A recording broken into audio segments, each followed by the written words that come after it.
नमस्कार दोस्तों, आज बात करते हैं बसंत पंचमी की। माँ सरस्वती के अवतरण के उपलक्ष्य में बसंत पंचमी का त्योहार मनाया जाता है। सृष्टि के प्रारंभिक काल में भगवान विष्णु की आज्ञा से ब्रह्मा जी ने मनुष्य योनि की रचना की।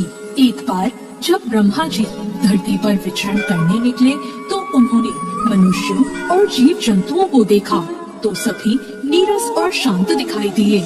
यह देखकर उन्हें अपनी सर्जना में कमी महसूस हुई।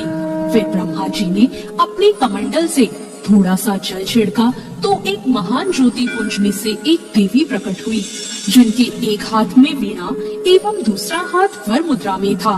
वहीं अन्य दोनों हाथों में पुस्तक एवं माला थी। माँ सरस्वती ने ब्रह्मा जी को प्रणाम किया। इस प्रकार वह ब्रह्मा जी की पुत्री कहलाई। माँ सरस्वती के प्रकट होने पर ब्रह्मा जी ने कहा कि सृष्टि में सभी जीव मूक हैं, ये केवल चल रहे हैं, आपस में बात करने में ये समर्थ नहीं है। आपको अपने वीणा के सुरों से इस संसार को ध्वनि प्रदान करनी है ताकि ये आपस में बात कर सके और एक दूसरे को समझ सके। ब्रह्मा जी की आज्ञा का पालन करते हुए माँ सरस्वती ने वीणा का मधुर नाद किया तो संसार के समस्त जीव जंतुओं को वाणी प्राप्त हो गई। सभी प्राणी बोलने लगे, नदियाँ कल कल कर बहने लगी, हवा से ही सन्नाटे को चीरता हुआ संगीत पैदा हुआ। तभी से बुद्धि, विद्या और संगीत की देवी के रूप में माँ सरस्वती की पूजा की जाने लगी। बसंत पंचमी को माँ सरस्वती के जन्मोत्सव के रूप में मनाया जाता है।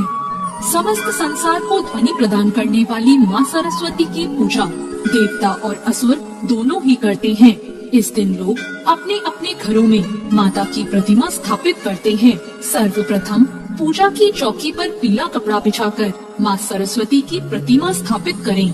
इसके बाद देवी का आचमन करके उन्हें स्नान कराएं और सफेद फूल और माला चढ़ाएं। इसके बाद माँ को सिंदूर चढ़ाएं और श्रृंगार की अन्य वस्तुएं भी अर्पित करें। माँ के चरणों में गुलाल लगाएं और उन्हें सफेद या पीले वस्त्र पहनाएं। माँ सरस्वती की पूजा करने के बाद उन्हें पीले फल अर्पित करें। कुछ घरों में पीले मीठे चावल बनाकर उनका भोग लगाया जाता है।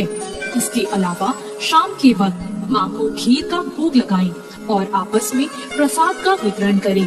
तो दोस्तों, कैसी लगी आपको आज की ये जानकारी?